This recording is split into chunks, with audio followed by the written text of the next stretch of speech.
In 5, 4, 3, 2, 1.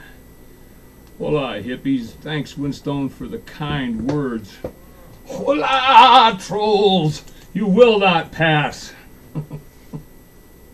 If you spend much time on the inner tubes in conversation or colloquy or debate, you've probably heard or are otherwise aware of the allegations that there are correspondents of sorts out there, many popular pages, who are actually paid disruptors, who are reimbursed for hijacking threads on conversations, the subjects of which reflect poorly on or are not in the best interests of their bosses. Such actors are universally called trolls, though I have developed my own portmanteau term. I call them trools, a combination of trolls and tools. Lately, they've gotten better at disguise. They've figured out how to appear plausible and likable and reasonable.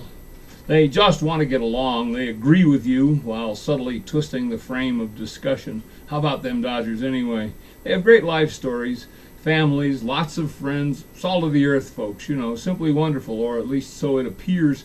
However, it's worth remembering on the tubes you are only who you say you are.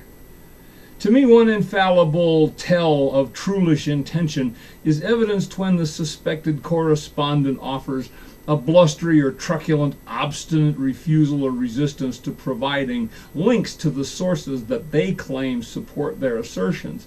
You ask them who they're citing, a perfectly reasonable question, by the way, and their first line of defense will inevitably be to tell you that they aren't going to do your research for you. Next, if pressed, they'll claim that your own unfamiliarity with, say, primary documents under discussion isn't their fault or responsibility, but a sign of your own scholarly ineptness. And then they'll resolutely refuse to offer names and citations or links to their research still.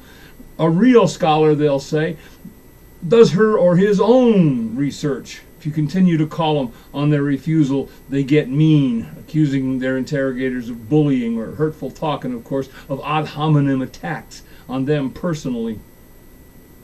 Having been at one point in my career, many careers, a licensed scholar with my PhD and all, I will say that when asked for resources, a real scholar doesn't admonish the interrogator to do their own research or upbraid them for not being familiar with primary research sources. No. A real scholar has at least one very familiar reference right off the top of their heads, and they'll shove it right down your throats.